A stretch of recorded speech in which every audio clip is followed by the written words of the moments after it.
អក្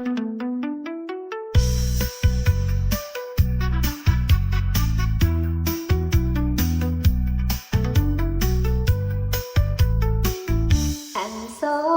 កគឺសត្វកង្កែបវាយំអែតអែតនៅមាត់កំពង់វាអាចក៏យំរេរងវាអាចក៏យំរេរងនៅមាត់កំពង់យំឆ្លើយឆ្លងគ្នា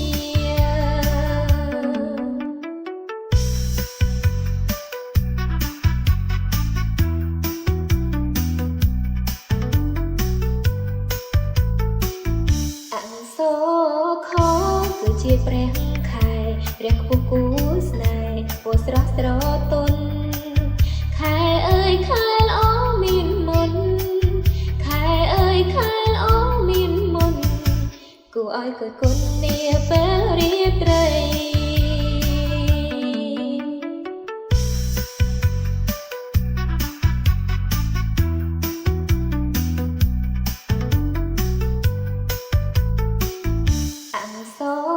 ចូលគឺជាសត្វចាប់ហោះហើរឆាបនៅលើវេហាចាប់តូចរូបរាងសង្ហាចាប់តូចរូបរាងសង្ហាហោះលើវេហាស្រែកច្រៀងអើងក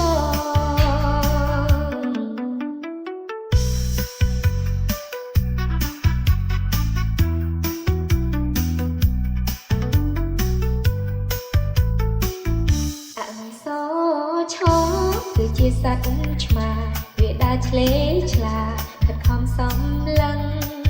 ភ្នែករែចង់ឡើងរំពឹង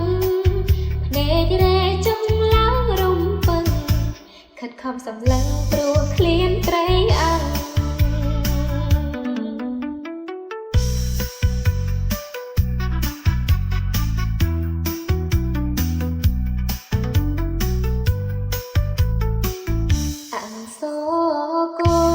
ជាសត្វគោស្រែកមកហៅរកស្មៅជាអាហារស៊ីស្មៅនៅក្បែរព្រឹក្សាស៊ីស្មៅនៅក្បែរព្រឹក្សានៅក្រៅវេហាគួរឲ្យរីករាយ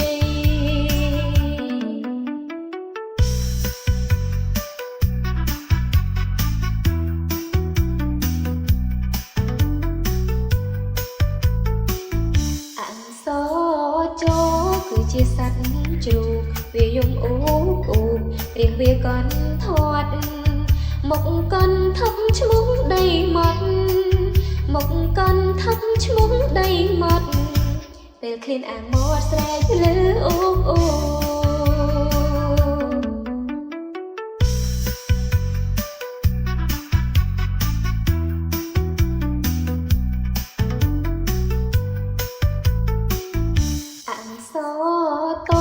គឺជាសត្វទាហែលបនដើរគ្នានៅក្នុងទឹកបឹង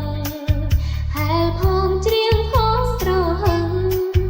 ហែលផងច្រៀងផងត្រហឹងហែលក្នុងទឹកបឹងសប្បាយអង្ការ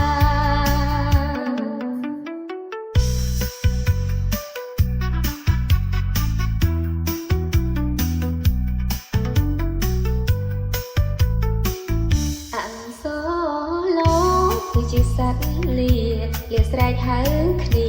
មកលេងកំសាន្តលោតលេងឥតមានស្រាកស្រានលោតលេងឥតមានស្រាកស្រានក្តីទុកប៉ុន្មាន